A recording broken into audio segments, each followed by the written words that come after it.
So you've probably seen on our shorts, we've done a couple of little shorts with Greg Smith, the local MP for Buckinghamshire. And if you know Greg and you follow him on social media, he has done quite a big campaign on really trying to back shooting, farming, the countryside as a whole.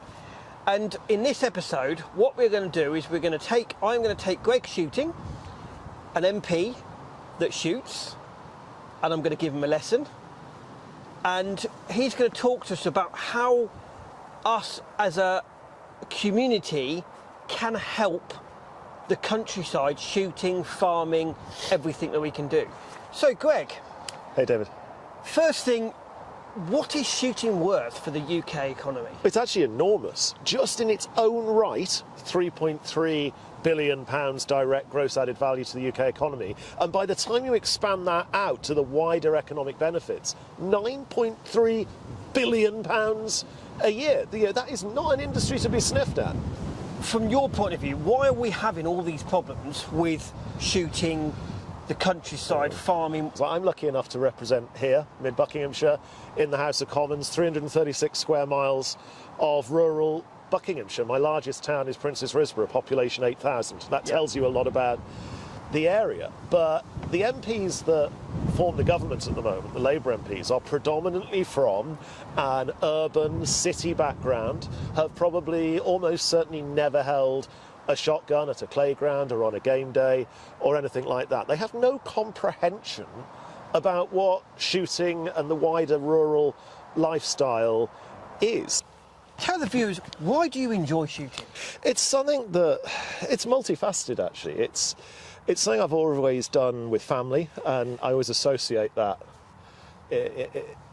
with the fun of being out with family and so on. Actually, I think I've even been here to Oxford Gun with my brother-in-law, Dan. But actually, when you're shooting, there's such discipline in it. You've got to keep your focus. You've got to keep that mental capacity at all times to focus on what you're doing. And I actually find it quite relaxing to do that. Pull.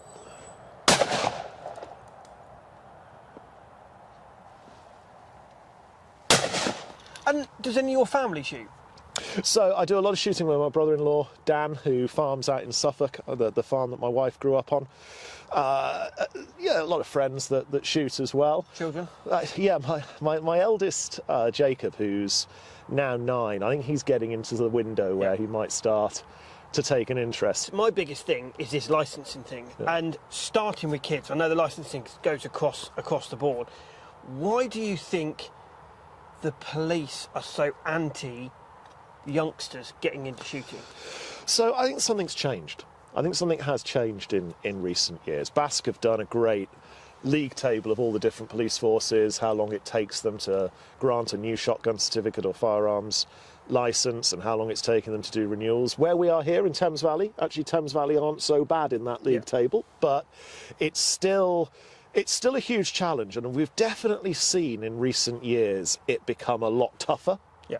And I think what we've got to do is we've got to make the case, step back a little bit and say, right, what are the necessary safeguards to ensure that only people who are competent and safe to shoot do get a certificate or a firearms licence? And so long as that is satisfied, how do we make it then as easy as possible to ensure people are able to enjoy this sport? At the moment, it seems that the needle has swung so far into the risk-averse column, and yet they've got to be risk-averse. They can't just let anybody have a certificate. I'm entirely in favour of safety in this. I mean, I would argue that handling firearms and shotguns is a privilege. However, I agree with you that the fundamental baseline must be for it to be proven that you are not suitable, rather than where we are at the moment, where the needle is just presuming you're not suitable unless you can jump through all manner of hoops to somehow, disprove a negative. Pull.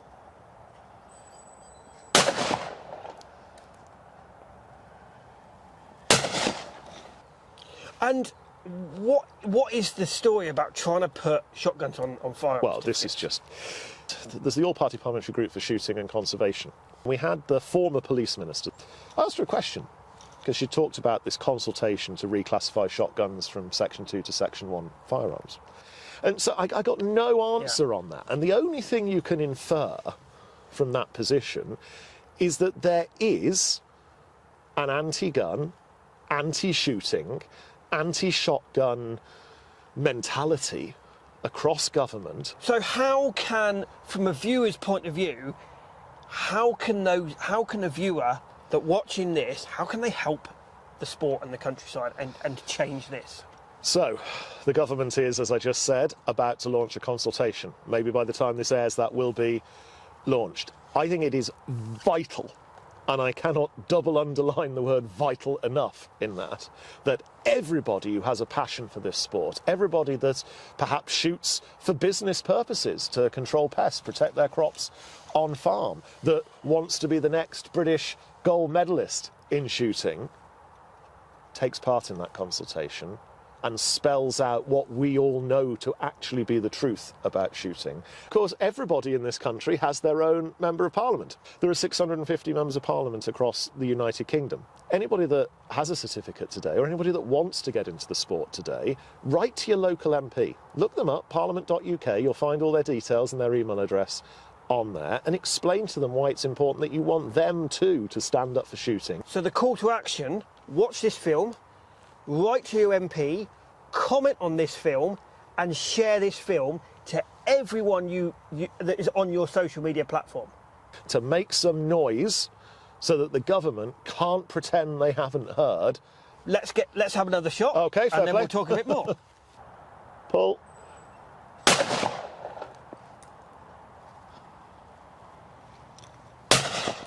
Do you know you're throwing the gun into your shoulder rather than touching your cheek?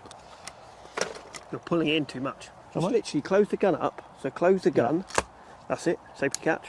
And from there, just push it away. That's better. Don't pull the gun in too much. Ready? Pull.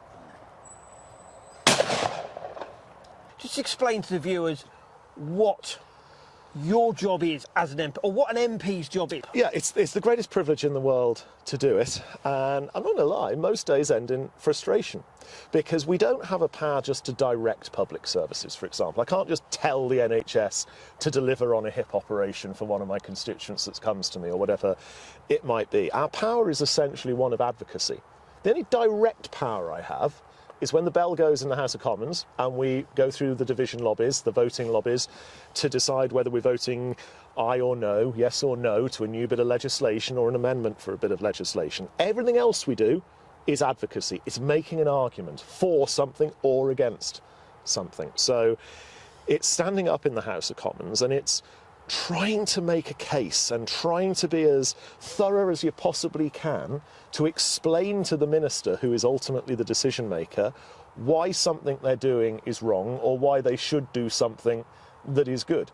And with shooting, I mean, we had a debate on grouse shooting the other week. I mean, Chris Packham was even in the public gallery for that. As I was speaking, I looked round and his head was in his hand, so I knew I was doing something right. But that debate was called by some MPs that want to ban grouse shooting. Crazy idea, clearly have no idea what actually happens on those grouse moors.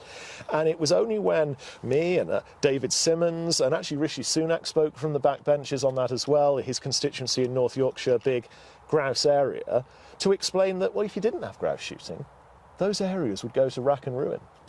And so just tell the viewers, as you're local and a lot of people viewing this will be locally, what other projects do you work on other than farming and shooting? Well, I represent a heavily rural constituency, which I'm delighted to do. So there are, as you say, there's a lot of issues around farming and landscape management and keeping the countryside beautiful and protected that I talk about with great passion all the time. But there's lots of other things. Small business. You know, we've got some great high streets in this constituency, in Great Missenden, Wendover, Princes Risborough, lots of village pubs, lots of small businesses that are frankly struggling right now. The increases in employers' national insurance, the changes to business rates, the looming employment rights bill, it's just making it more difficult to do business and harder to employ people. And if you don't have people taking that risk, building a business, growing a business, then there aren't any jobs to go around. So I spend a lot of time talking about economic growth and small and medium-sized businesses. Pull.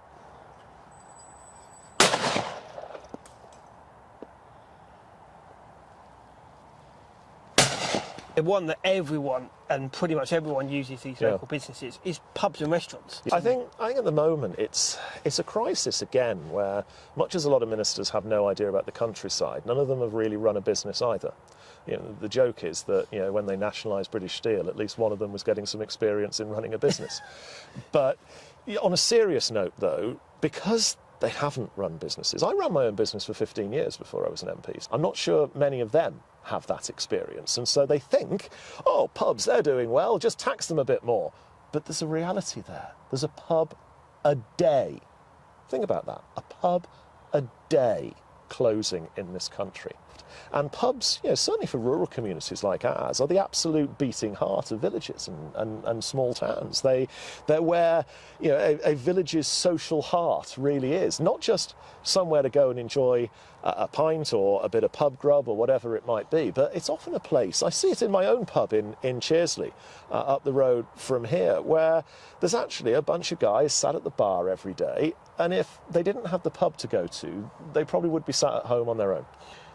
It's about getting out there and using those small businesses and supporting them. So there you go. Don't just support your local shooting school.